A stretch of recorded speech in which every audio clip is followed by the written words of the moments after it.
Pero en esta mañana vamos a hablar acerca de las mujeres. No se pongan tan contentas, ¿eh? No, mi esposo ahorita me dijo, te suplico, por favor, sé misericordioso. Le dije, mi amor, no te preocupes, le digo, es la palabra de Dios. Y una de las cosas más maravillosas de la Biblia es que ahora sí, como en México decimos, a mí que me esculquen. O sea, la palabra, y si alguien se enoja o a alguien no le parece, se está peleando contra Dios. Porque nosotros no hicimos la Biblia. Así que solamente Dios nos pide que seamos fieles a este mensaje y que lo compartamos. Las reacciones siempre van a ser positivas y van a ser negativas, porque no todas las personas están abiertas en su corazón para recibir y hacer la voluntad de Dios. Muy bien. Vamos a comenzar, aunque ustedes no lo crean, abran sus Biblias en Proverbios 31 y en Tito capítulo 2 y 1 Timoteo capítulo 2. Son los tres pasajes de la Biblia. Proverbios 31 en el Antiguo Testamento, la mujer virtuosa. Tito capítulo 2 y 1 Timoteo capítulo 2. Son estos dos pasajes que vamos a leer y a extraer la sabiduría que Dios ha dejado para las mujeres en estos pasajes, y es maravilloso que puedan las mujeres entender el privilegio que Dios les dio. Porque cuando se hizo la primera promesa en la Biblia, la primera promesa en la Biblia del Mesías que tenía que venir a rescatarnos, a redimir a la humanidad, en Génesis 3:15 se le hizo a una mujer. Esto es impresionante. Y en esta promesa Dios le dice a la mujer que de su semilla, esto es lo más interesante, que de su semilla vendría el Mesías, de la semilla de la mujer. Y de la semilla de Satanás surgiría finalmente el anticristo. Pero lo interesante de esto y lo maravilloso del lenguaje encriptado de la Biblia es que a través de muchos siglos muchas personas de carácter científico comenzaron a interrogar y a burlarse de la Biblia, porque cuando Gregorio Mendel en 1860 comienza a hacer los primeros experimentos con chícharos para postular las leyes de la herencia, la Biblia decía que la mujer iba a tener una semilla, y se descubre que es el hombre el que tiene el esperma. A los que quieren apuntar, esta palabra semilla, siempre que la encuentren, es la palabra hebrea sera, con Z, sera, no Sara, donde compran las mujeres su ropa, sera. Y esta palabra sera es esperma. Se tradujo muchas veces linaje o descendencia.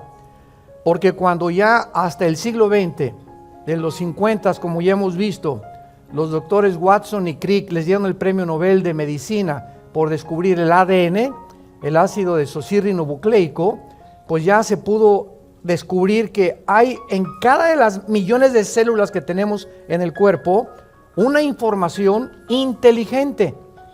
Y que en el momento en que los 23 cromosomas de mi papá y los 23 cromosomas de mi mamá se unieron por el esperma de mi padre, si el esperma de mi padre traía el cromosoma Y, estaba determinando que el producto iba a ser varón, porque los cromosomas son los que determinan el género.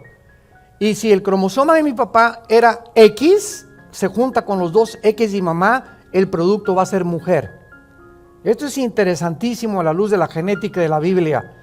Entonces, cuando la Biblia promete que de la semilla de la mujer iba a venir el Mesías, pues se comenzaron a especular, oye, pero el que tiene la semilla no es la mujer es la receptora del esperma, de la semilla del varón. Y ya vamos a ver que el varón es el que transmite el pecado a través de su semilla del cromosoma Y desde Adán.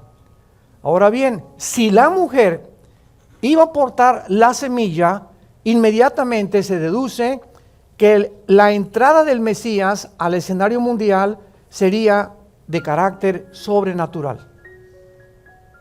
Jesús, el Hijo de Dios, no podía nacer de un esperma contaminado Y del varón. Además, el Mesías no iba a ser mujer. El Mesías tenía que ser varón, por lo que tenía que portar el cromosoma Y. Entonces comenzó la gente a especular cómo aquí la Biblia se equivocó. No es la mujer la que tiene el esperma o la semilla, es el varón.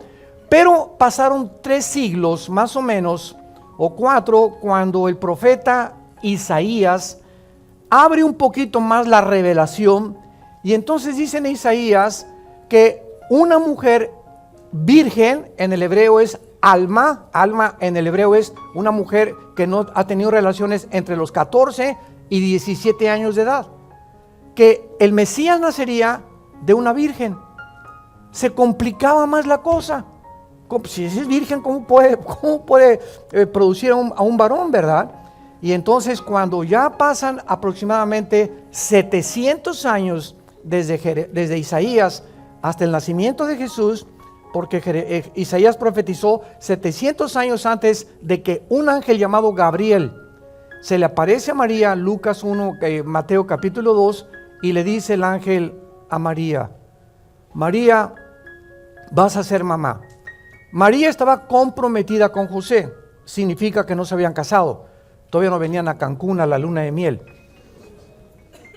Y María se sorprende y le contesta al ángel, pero ¿cómo puede ser eso si nosotros no hemos tenido relaciones todavía?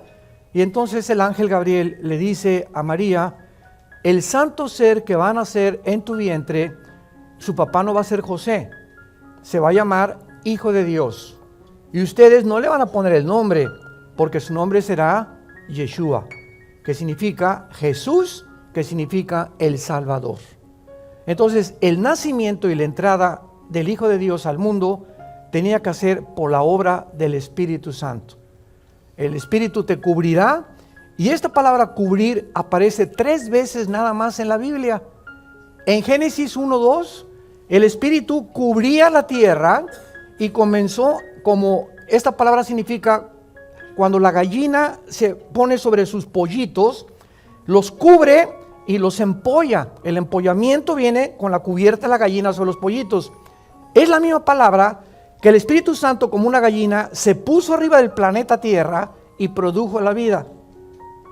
Toda la vida viene del Espíritu de Dios. La segunda vez que aparece esto es con María.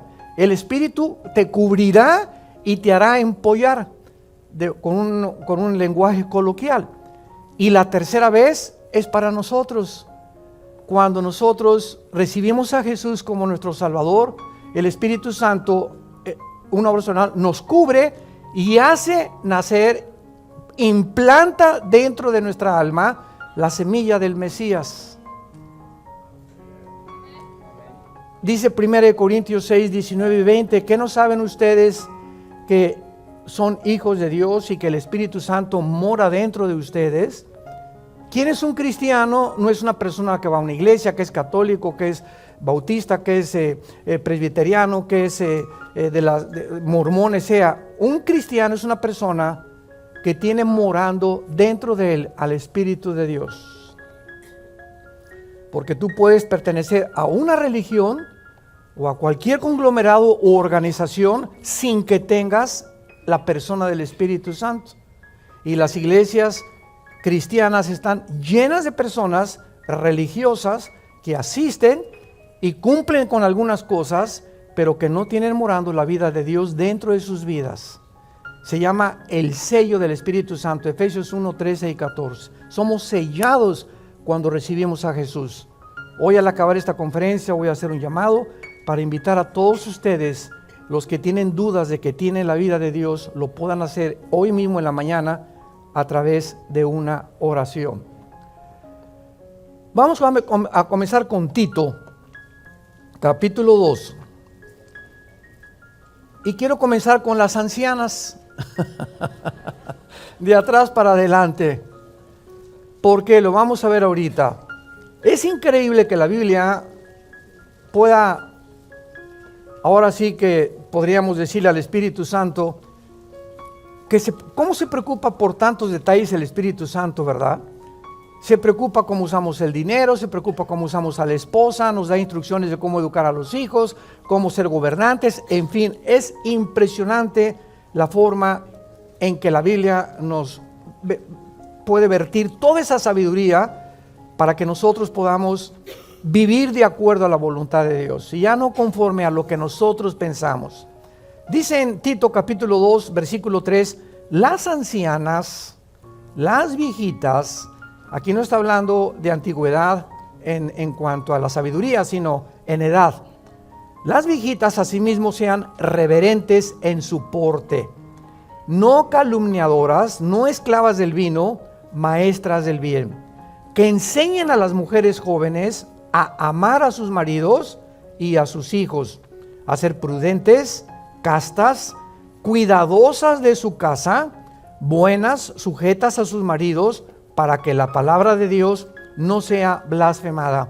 Una de las cosas que Dios les aconseja a muchas de ustedes, tal vez muchas de ustedes tienen, pues ya llegaron al 5º piso tal vez, ¿verdad? A los 50, otras al 6º, tenemos aquí también señoras ya de 65, 70 años, etcétera, etcétera.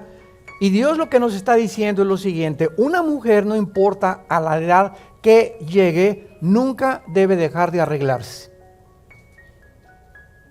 Una mujer no importa, porque la tendencia es, ya llegó a los 40, 45, las mujeres por tendencia comienzan a abandonarse.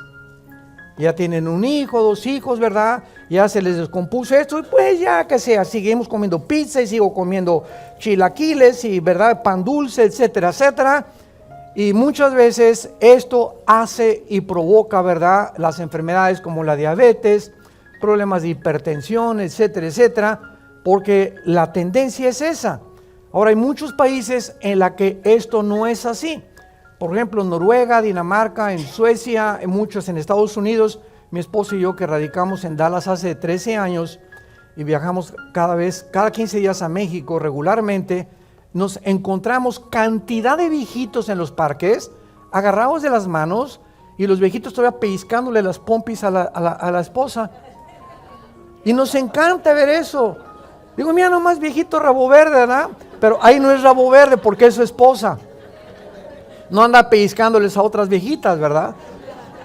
Y en México y en Latinoamérica es muy raro ver este espectáculo, ver viejitos ya grandes, 70, 80, 90 años de edad, todavía caminando juntos, acariciándose, besándose, porque la mayor parte de las veces entramos a un restaurante y ya no digamos 70, 80 años de edad, sino vemos parejas de 40, jóvenes de 50 años de edad, con el periódico, y ahí tienen 1 hora en el café y ninguno se ha dirigido la palabra.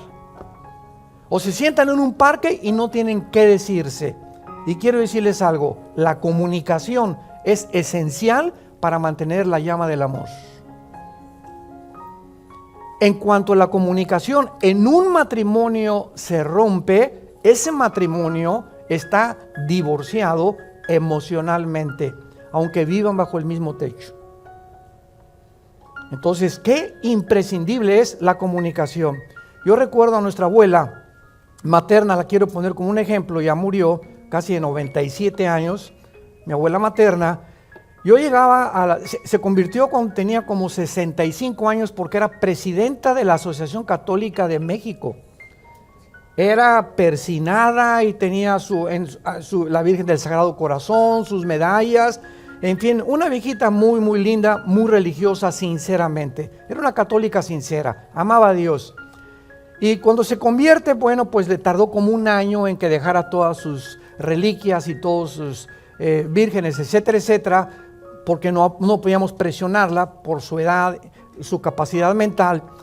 Y era una persona que cuando yo llegaba por ella, durante los últimos 4 o 5 años antes de que muriera, le encantaba venir a los estudios de la Biblia.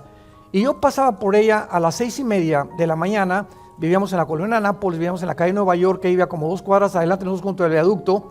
Y pasaba yo a las 6:30 de la mañana, y a las 6:30 de la mañana la viejita estaba prendidita.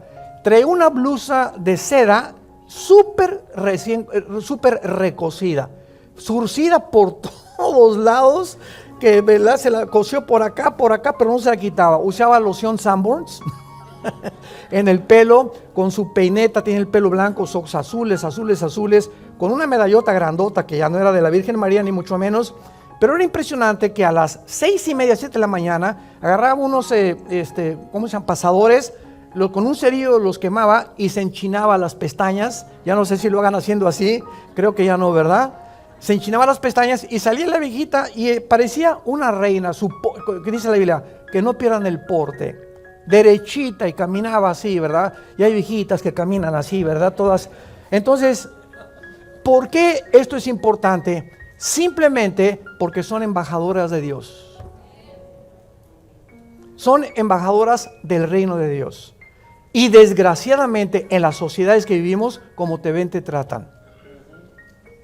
Esta es la razón por la cual los cristianos tenemos en lo posible estar bien vestidos, oliendo bien, no sucios, no chamagosos, no pues sí en el metro y traer el aletazo ahí que tienes 2 días sin ponerte desodorante, etcétera, etcétera, ¿verdad? Porque como yo les digo a mis hijas hoy, si llega un muchacho todo así despeinado, feo, hippioso, a querer pedirme permiso a mi esposa y a mí que si puede salir con nuestra hija, no le damos permiso. Simplemente, ¿verdad? Porque su manera de vestir nos habla mucho de su descuido y de su falta de preocupación en poder agradar a los demás. Entonces no vivimos aislados en el mundo, tenemos que vivir en una sociedad en la que tenemos que recordar que somos embajadores del reino de Dios. Las viejitas no deben ser chismosas. Aquí lo dice, no calumniadoras. ¿Y por qué pone énfasis en que las viejitas pueden ser chismosas? Porque los viejitos casi ya no tienen cosas que hablar. Y casi siempre los viejitos hablan del pasado. Viven en el pasado. Los niños viven en el presente. No saben qué van a hacer porque están en el presente. Entramos a la juventud, vivimos enfocados hacia el futuro. ¿Qué voy a hacer? Preocupados. Y pasamos los 50, 60 años de edad y comenzamos a retroceder. Y todo es el pasado. Ay, cuando yo era. Y lo que yo hice. Y mi mamá. Y mi papá. Porque ya no hay enfoque hacia el futuro. Entonces, como no tienen mucho que hacer, comienzan a hablar chismes nada más. ¿Y ya viste cómo se vistió? ¿Y ya viste que viene vestida de china poblana? ¿Y ya viste? Entonces, una viejita cristiana no puede mantener este lenguaje. Porque no es agradable delante de Dios. Su responsabilidad es enseñar a las mujeres jóvenes. Enseñar a las mujeres jóvenes a que amen a sus maridos. Esta es la primera vez en el Nuevo Testamento que se enseña que las mujeres amen a su esposo. En Efesios 5 es el esposo amen a sus mujeres. Una vez me dijo una mujer, ya ves, nunca en la Biblia dice que nosotros las amemos a ustedes. Lee Tito 2:4. Ustedes también necesitamos el amor, porque es una necesidad imprescindible también de nosotros. Y que dice la Biblia que sean prudentes, cuidadosas de su casa. Una mujer cristiana, ya de edad, bueno, ya no se diga de las jóvenes, que salga el domingo a su iglesia o que salga de su casa y ahí está la basura de hace 2 días, el lavadero con los platos sin lavar, sin despolvar, su casa. Una mujer que no tenga cuidado de su hogar o de su departamento, a Dios no le agrada. Una mujer cristiana tiene que esmerarse en saber que su casa debe siempre ser pulcra, brillante, limpia, cuidadosa. ¿Por qué? Porque ahí vive su marido y no creo que haya ningún hombre que llegue a su casa en la noche y que encuentre la basura y que encuentre los platos y las camas sin tender, porque la mujer ya se olvidó, pero es presidenta de la escuela dominical. Y canta en la alabanza o hasta directora de la alabanza es. Pero sin embargo ha abandonado su primera responsabilidad, que es su casa. Vean ustedes los detalles de Dios, que sean cuidadosas de su casa. Muy bien, vamos a pasar ahora a Timoteo. 1 Timoteo capítulo 2. Y ahora vamos a pasar con la forma como las mujeres deben de vestirse. ¿Hasta eso, pastor? ¿Qué es tan importante como una mujer debe de vestirse? Vamos a ver por qué. 1 Timoteo capítulo 2. versículo 9. Asimismo que las mujeres se atavíen, esa palabra ataviarse es vestirse de ropa decorosa, con pudor y modestia, no con peinado ostentoso, ni oro, ni perlas, ni plata, ni vestidos costosos, sino como buenas obras, como corresponde a mujeres que se dicen ser cristianas o que profesan la piedad. Estos versículos han creado mucha controversia en muchas iglesias cristianas, porque mi esposa y yo conocemos iglesias de tantas que hemos visitado, que hay mujeres que no se ponen nada de maquillaje y se visten como musulmanas. Y hay otras iglesias que hemos ido donde las mujeres parecen árboles de Navidad. En una aparecen las momias de Guanajuato y en la otra árboles de Navidad, o sea, cargadas, ¿verdad? Unos aretotes y morado por aquí, morado el pelo y verde por acá, etcétera, etcétera. Y dices, bueno, ¿realmente es el Circo Soleil? ¿O trabajas de trapecista en el Circo Soleil? Entonces, los extremos siempre es una tendencia del ser humano, irnos a los extremos. Hay muchas iglesias cristianas, me reservo la denominación, que a las mujeres les prohíben pintarse la cara, usando este pasaje y llevándolo a un extremo. Y además las mujeres se sientan en este lado y los hombres en este lado. Y además con un velo en la cabeza, las mujeres. Estoy hablando de iglesias cristianas, me reservo la denominación. Si mi esposa y yo nos invitan a una iglesia a compartir la palabra de Dios, nosotros nos sometemos a esta iglesia. Y mi esposa me dice, me pongo el velo, póntelo. No venimos a tropezar ni a combatir contra ellos. Y yo me siento al lado de los hombres. Pero cuando nos vamos, el pastor no se la va a acabar. Pero públicamente, ¿verdad? Sería antidecoroso, sería falta de honestidad y de ética mía el públicamente degradar al líder de esa iglesia. Igual si tienen una doctrina diferente a la mía, no me meto mucho con ella, voy a predicar el mensaje y aquí en corto vamos a comer y a cenar y ya le comparto al pastor y le digo, ¿verdad? Hermano, ¿verdad? Está usted exagerando en esto y ya si me dice, bueno, pues es una costumbre, que Dios los bendiga. Pero son exageraciones y esto no debe ser. Una vez yo estaba al sur de México, en la Plaza de Toros, una cruzada de jóvenes, y me acuerdo que en esta ciudad del sur de México, me reservo también el nombre y la denominación, había 38, 39 grados, casi 40 grados de temperatura, un calor impresionante ahí en la Plaza de Toros. Y entonces, ¿qué hice yo? Me arremangué las mangas de mi camisa, traía mi corbata, y se acercan y me dicen muchos pastores, hermano, tápese porque está usted asomando la carne. Dios sabe que les digo la verdad. Y dije, ¿what? ¿Qué? Es que la carne no puede estar expuesta. Yo no quise alegar porque ya faltaban como un minuto para poder comenzar la conferencia, pues ya me tuve que bajar la de ese, ya me las abroché, lo obedecí, ¿verdad? Pero les repito, no me volvieron a invitar. Jamás regresé a esa ciudad, porque en la noche me preguntaron, ¿usted tiene algo que aportarnos y consejos? Y pues les dije hasta la despedida. En amor. Que las mujeres se vistan de ropa decorosa, con pudor y con modestia. La palabra con pudor y con modestia significa conforme a la moral. Ahora, no significa que no se pinten. Todas las mujeres pueden pintarse, ¿verdad? No hay ningún problema. Tampoco hay problema que se hagan cirugía plástica. Me han preguntado eso. ¿Puede una mujer cristiana, o puede un hombre hacer cirugía plástica? Escuchen, Dios no está en contra que nos veamos mejores. Hay que carnal, eso no es carnal, el carnal se lleva en el corazón. Entonces una mujer quiere agarrarse la naricita, ¿verdad? No es que no se la pongan de Bambi, ¿verdad? Hasta arriba. Y hay otras que se les pasa la mano, ¿verdad? Y quedan así todos así deformes de tantas operaciones que han exagerado. Entonces otra vez se fueron al extremo. Pero que una mujer, ahora yo consulté a un cirujano de estética muy famoso, cristiano, y le pregunté, oye, ¿tú qué consejo das a las mujeres? Porque esa pregunta nos la hacen a nosotros Y nosotros tenemos que saber contestar el mayor número de preguntas posibles. Me han preguntado que si una mujer se puede hacer cirugía plástica y a qué edad la primera cirugía plástica.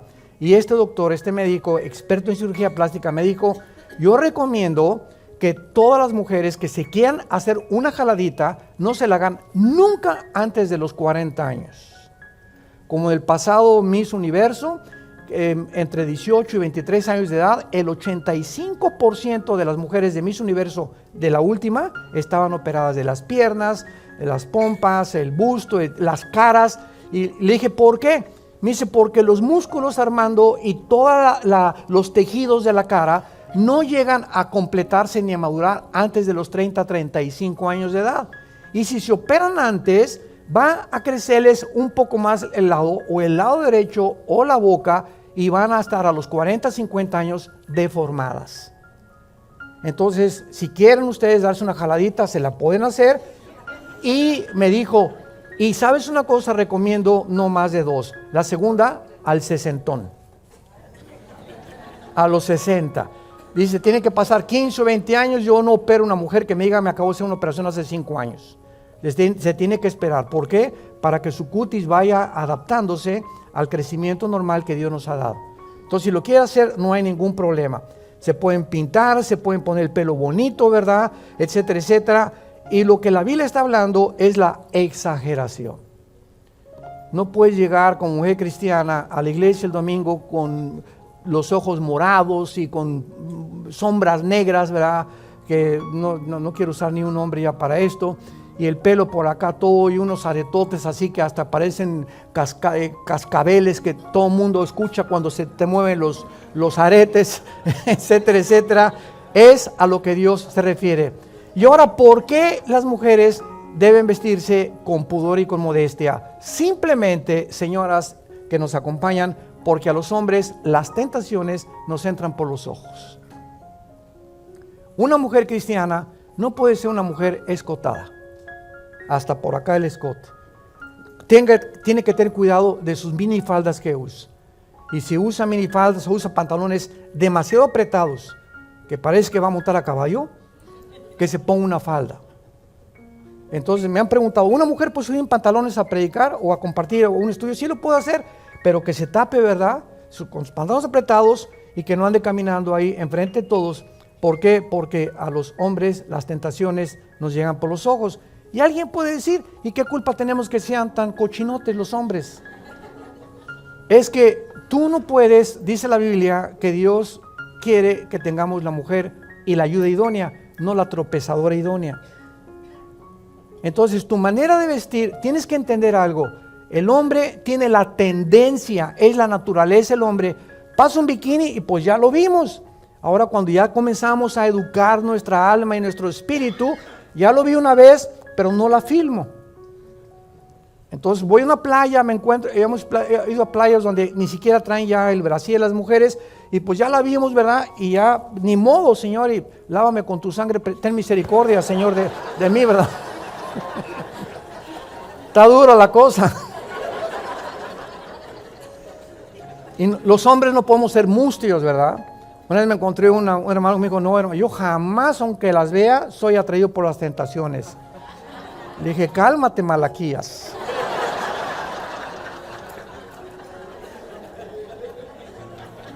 Vayamos a Proverbios, vayamos al libro de Proverbios de Salomón y veamos a este hombre que tuvo 700 esposas y 300 concubinas.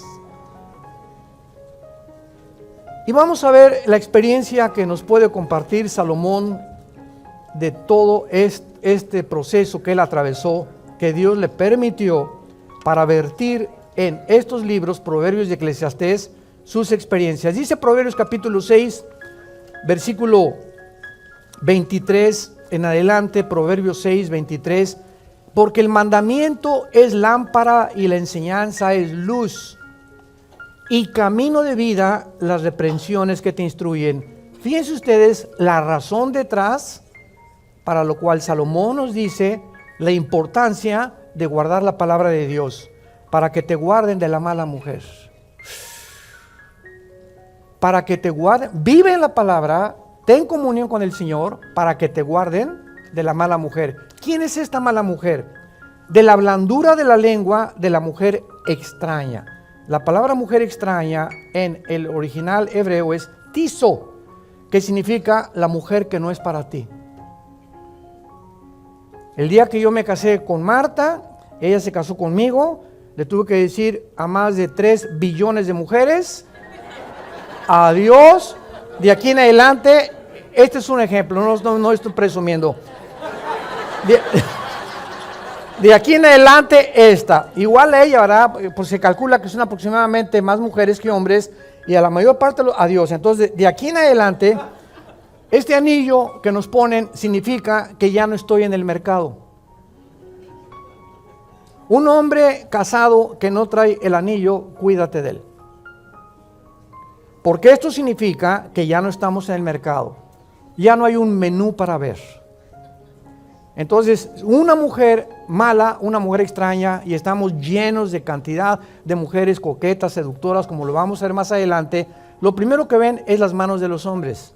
Hay unas que ya no les importa si traes o no traes anillo, pero la mayor parte de las veces al ver anillo, y es una muchacha educada en su casa con principios cristianos, sabe que si un hombre trae un anillo y la invita a tomar un café o es su jefe y tú eres la secretaria, no aceptas esa invitación, simplemente porque es un hombre casado.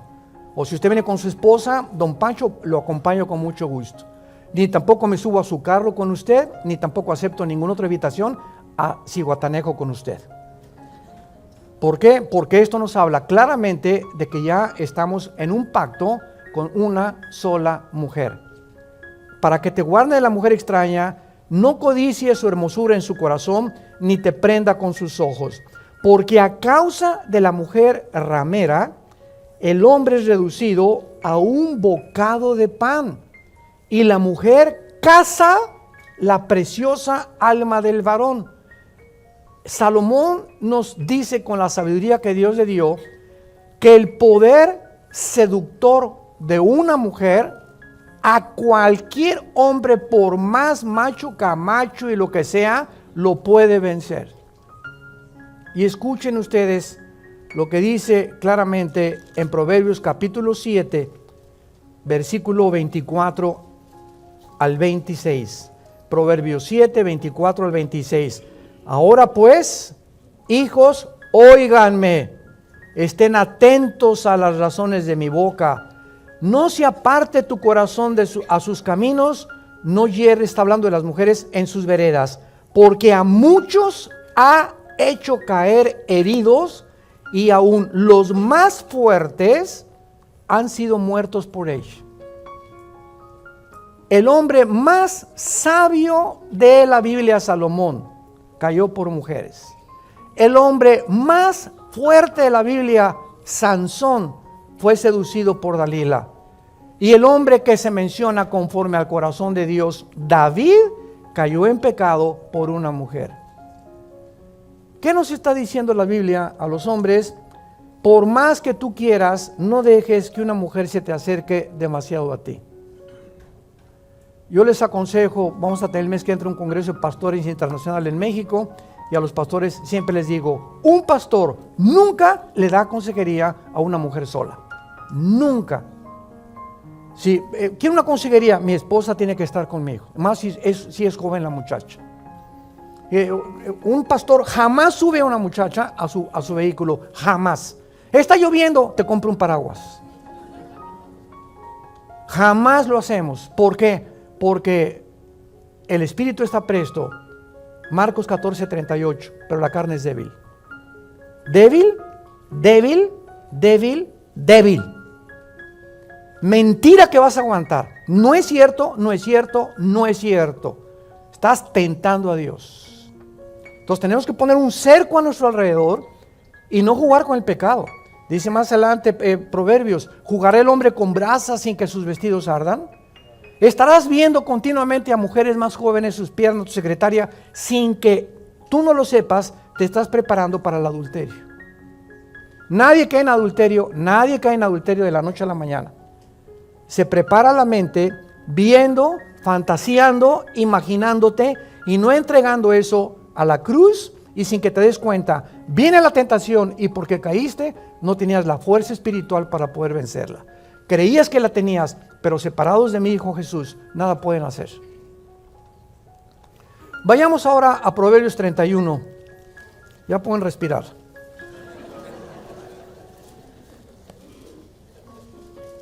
Dura palabra es esta de oír, le decían a Jesús, pero es por el bien de todos ustedes. Dios quiere nuestra felicidad y Dios sabe perfectamente bien de qué calibre estamos hechos, de qué material estamos hechos. Por eso todo el capítulo casi de 7 Romanos, Pablo dice, porque el bien que quiero no lo puedo hacer, sino el mal que no quiero encuentro que muchas veces lo hago, porque he descubierto que el mal está dentro de mí. Traemos una naturaleza pecaminosa que continuamente se opone a la naturaleza espiritual que Dios nos ha dado. Y si yo no fortalezco mi naturaleza espiritual, voy a ser vencido por una mujer. Y estamos en la época, en los últimos 20 años, nunca en la historia habían caído tantos hombres de Dios, en toda la historia, por adulterio. Pastores en su iglesia que se fueron con la alabanza, con la secretaria, y siempre preguntan ¿por qué? Porque jugaron con el pecado. Y sobre todo cuando creemos que ya somos famosos, que ya estamos en la televisión, tenemos el derecho y tenemos el privilegio. No, Dios me necesita. ¿Qué estupidez tan grande puede cometer un hombre? El hecho de que seamos usados por Dios no es por lo que seamos, sino por la gracia de Dios. Y mientras más seamos usados por Dios y más te bendiga Dios, más cerca de Él debes de vivir. En Proverbios 31, versículo 10 en adelante, la Biblia describe a través de Salomón a una mujer. Esta mujer que se describe es como un modelo que el Espíritu Santo nos retrata, y lo interesante es que se le llama virtuosa. La palabra hebrea chayil, C-H-A-Y-I-L en el hebreo, chayil. La palabra chayil, que se tradujo virtuosa, significa guerrera. Guerrera, que no se da por vencida. Básicamente, en el arameo es que no se rinde. En el hebreo es que es una mujer que enfrenta la adversidad, que enfrenta los problemas, las tribulaciones, porque trae una fuerza interna que nunca la va a convertir en una víctima de las circunstancias. Qué importante es esto. Los problemas que tenemos en la vida nos pueden victimizar. Puedes llegar ahí, pues, mi papá me abandonó y me violó mi papá y nadie me quiere, etcétera, etcétera. Y en ese momento comienzas a volverte enemigo del mundo porque crees que el mundo está en contra de ti.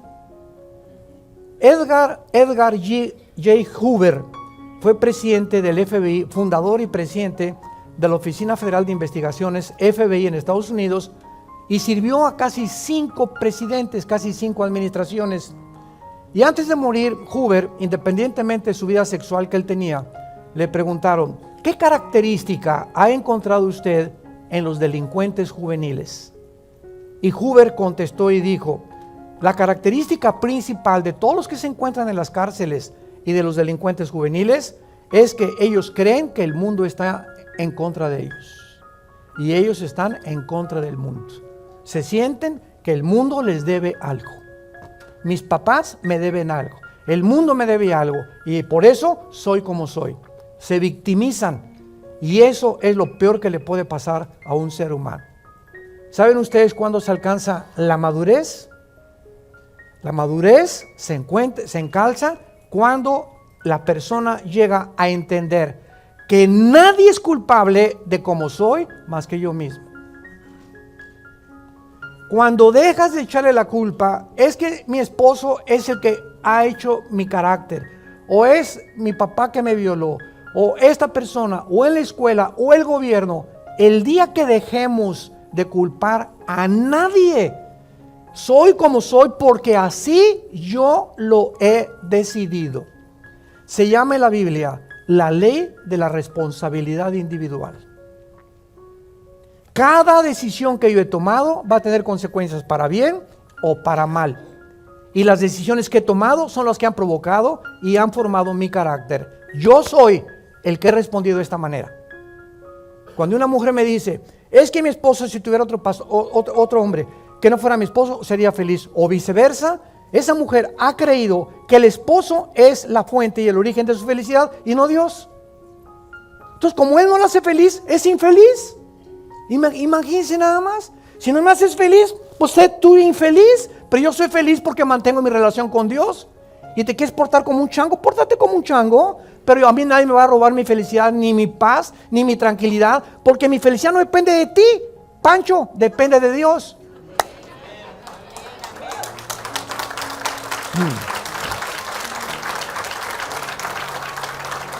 Y hay matrimonios que te encuentras amargados, ¿verdad? Es que mi vieja, como dicen en México, ¿verdad? Esto y el otro, y por aquí, por allá, y trae así cara Pancho de... Es que tu felicidad, ¿por qué hemos equivocado el origen de la felicidad? Ningún ser humano nos puede hacer feliz. Echando nuestra ansiedad sobre él, Él tiene cuidado de nosotros. No te dejaré, no temas, dice el Señor, nunca te dejaré ni te abandonaré. Quita los ojos de Jesús y ponles una persona creyendo que tu felicidad o tu dinero o tu suegra o tu hijo te va a hacer feliz. Te equivocas. Nos van a fallar todos los seres humanos. Todos los seres humanos nos van a fallar porque somos imperfectos. Por eso dice Dios, ámame con todas tus fuerzas, con toda tu alma y con todo tu corazón. Entonces no tienes la justificación para estar amargada, ni amargado tampoco. No te victimices. Ya salte de esa cárcel que tú te has puesto. Sé libre. Vivimos bajo la ley de la libertad en Cristo Jesús. Esta mujer virtuosa es una mujer guerrera. Y veamos algunas características de ella. Porque repito, es la palabra chayil, que significa fuerte, valiente, guerrera, que no se rinde, que no se da por vencida. Ahora, dice el versículo 10, que esta mujer, y pregunta el Espíritu Santo, qué interesante, ¿quién la hallará? ¿Quién podría contestar esta pregunta? Porque el que encuentra esta mujer, dice ahí, que su estima sobrepasa el dinero del mundo. Esta mujer es completamente invaluable por el mundo. Esta mujer es mejor que sacarte la lotería. En otras palabras, ¿quién la hallará? ¿Quién es el que conteste esta pregunta? Es muy fácil de contestar. El que la esté buscando. Yo les digo a los jóvenes, ¿andas buscando novia? Por el amor de Dios, no vayas nunca a una discoteca a buscar novia. No vayas a una iglesia porque nos vamos a cambiar de iglesia porque mis hijos no encontraron aquí novias. No se imagina la cantidad de familias que hay así, ¿no? Entonces, el retrato más grande del noviazgo, de acuerdo a Dios, lo encontramos en el libro del Génesis, cuando el criado de Abraham le va a buscar esposa a Isaac, ¿se acuerdan? Y manda a Abraham a su criado a que le mande, y después de un procedimiento, etcétera, etcétera, encuentra a Rebeca. Pero el cuadro más hermoso que hay en la Biblia, se los comparto a los jóvenes siempre, es que viene Rebeca montada en un camello, toda como antes, ¿verdad? Se tapaban, y dice la Biblia que Isaac se encontraba meditando la palabra de Dios. Nunca Isaac fue a buscar novia. Nunca se preocupó andar buscando con quién. Dios se la trajo en una charola de plata. Simplemente porque si ponemos a Dios en primer lugar, Él nos dará todas las cosas por añadidura. Mateo 6:33.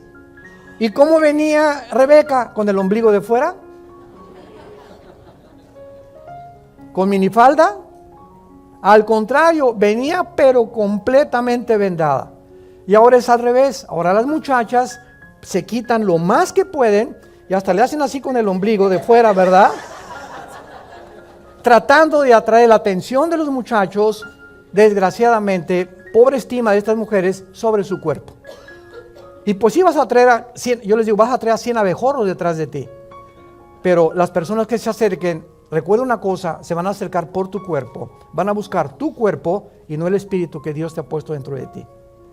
Qué grave equivocación que una mujer quiera atraer a hombres por la forma provocativa en vestirse. La mujer virtuosa sobrepasa todas las piedras y el valor que le podamos dar. Dice el versículo 11, el corazón de su marido está en ella confiado y no carecerá de ganancias. En otras palabras, el corazón de su marido está en ella confiado. ¿Por qué?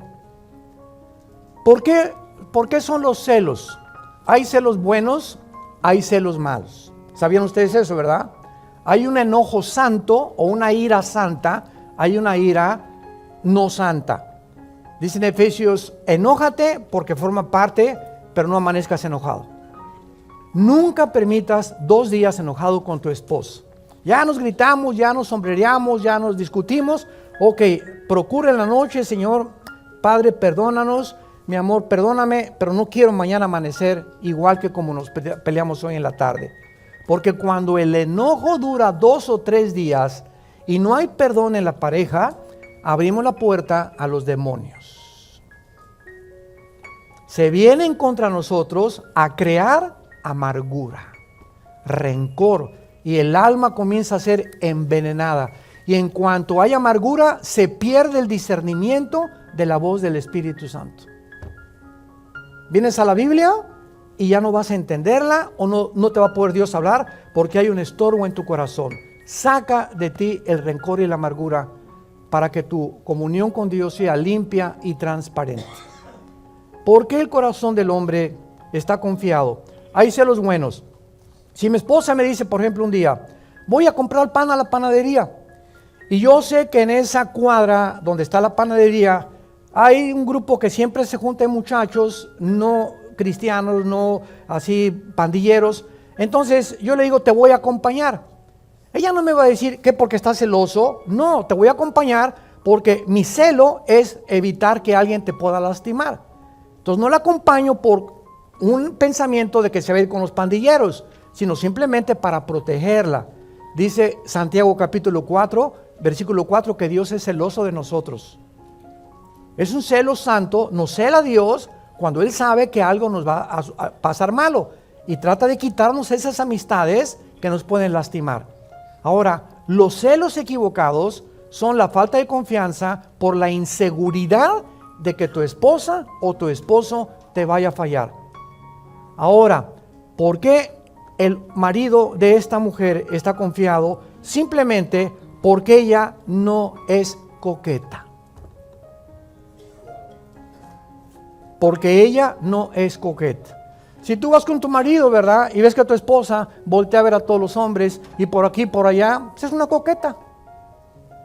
Sus ojos tienen que estar en Jesús.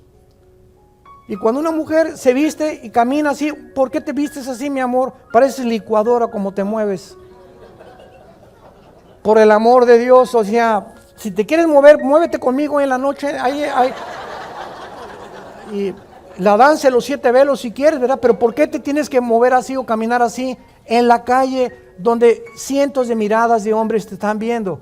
¿Quieres realmente atraer miradas de otros hombres que no son tu esposo sobre tu cuerpo? No eres una mujer piadosa. Las mujeres que profesan caminar con Jesús tienen que cuidar su manera de caminar, de mirar a los hombres, etcétera, etcétera. Y por eso el corazón del hombre está confiado. Mi esposa, ¿por qué tiene confianza en mí? Ella sabe cuando voy a algún lugar, ¿verdad? Y me lo ha dicho muchas veces. Yo de veras se lo digo sinceramente, aquí está mi esposa, el testigo, vamos a un restaurante, vienen meseras en Estados Unidos, la mayoría son muy bonitas en Estados Unidos las meseras, y siempre les hablo de Cristo, pero con ella. Entonces cuando un marido dice, es que me encanta testificar, pero siempre le gusta testificarle a jovencitas. Digo, ya puedes sospechar, ¿verdad? Entonces una vez mi esposa me dijo, ¿sabes qué me molesta que lo hagas? Ya no lo volví a hacer.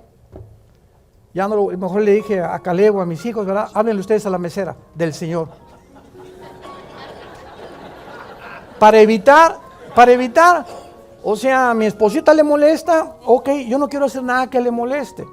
Y si ella tiene una actitud también se lo voy a decir, y eso nos va a ayudar a poder edificarnos mutuamente. Pero tenemos que estar atentos a eso. Y esta es la razón de los celos equivocados. En el versículo 12 dice que su lealtad es a su marido. Le da a ella, o sea al marido, bien y no mal todos los días de su vida. Significa, ¿verdad?, que ella, esto es importante, nunca, mujer que me escuchas, critiques a tu marido públicamente. Nunca. No te atrevas a hacerlo. Y menos cuando está junto a ti. No hables mal de tu marido. Peor todavía. Porque en ese momento tu marido, pues, ¿verdad?, tendría ganas de, ¿qué voy a hacer? Digo, ¿cuánta deslealtad puede una mujer tener? Humillar a su marido públicamente o hablar mal de él públicamente, o peor todavía, enfrente de él, degradarlo. Una vez mi esposa y yo estábamos en Tucson, Arizona, hace muchos años, y estábamos en una reunión de pastores que nos invitaron a compartir. Y había un pastor bautista, ya se murió, también ella ya se murió, y estábamos todos así en la reunión, y de repente ella llega y lo agarra el pelo y le comienza a hacer así. Enfrente de todos, te dije que me dejaras el dinero, y le hacía así la cabeza. No lo podíamos creer. Mi esposa es testigo de eso también. No lo podíamos creer que pudiera ser. Qué mujer, ¿no? Y él, pues sí, te vio al ratito, le decía a él, ¿verdad? No duró mucho tiempo este hermano.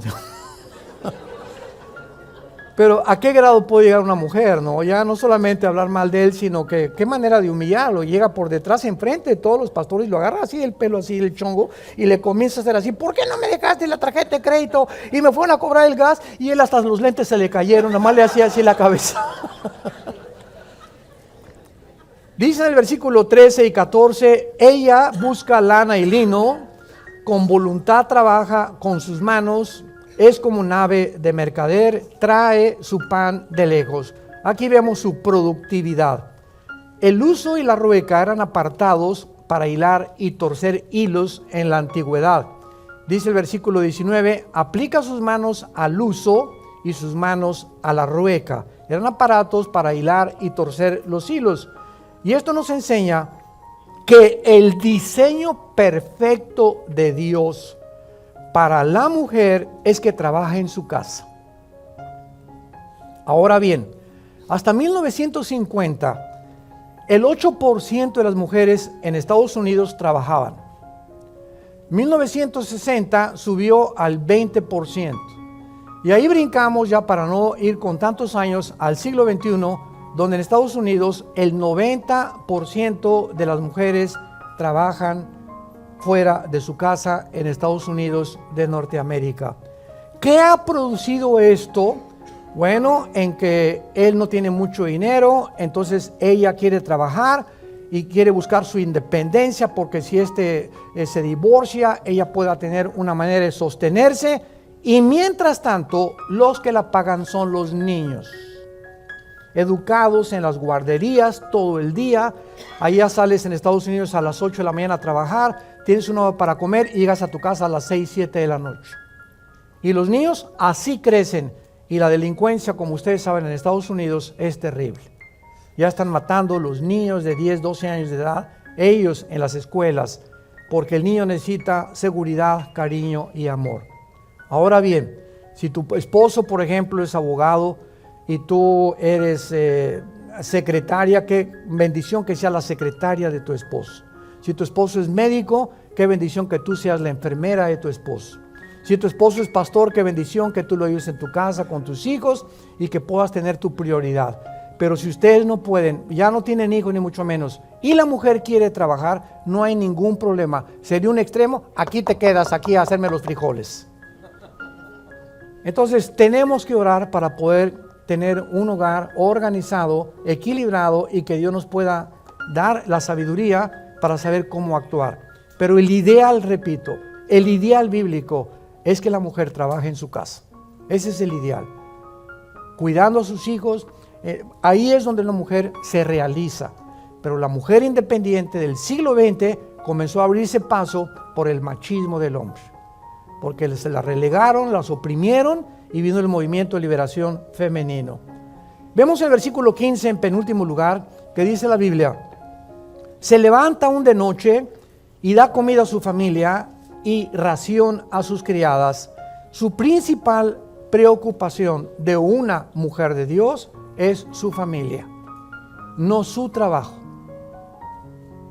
Yo tengo una hermana, se los digo con todo mi corazón, porque ella cuenta su testimonio. Tere, ahora ella y su esposo se casó con un norteamericano, viven cerca en San Francisco, California. Mi hermana tiene 3,300 iglesias y ella y su esposa en consejería pastoral. ¿Por qué? Porque solo el temor de Dios es el que nos hará vivir tranquilos y confiados en Él. Oremos.